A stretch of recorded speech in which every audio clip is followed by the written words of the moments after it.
NPCI Sumsel segera melakukan seleksi atlet disabilitasnya proyeksi Pekan Paralimpik Nasional di Aceh dan Sumut 2024 mendatang.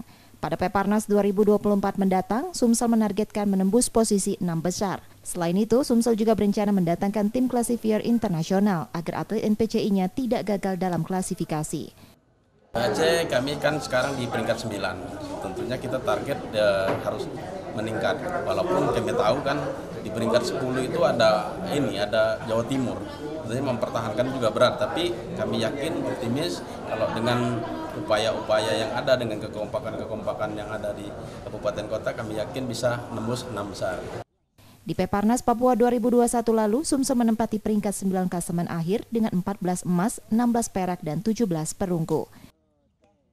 Nur Muhammad, Kompas TV, Palembang, Sumatera Selatan.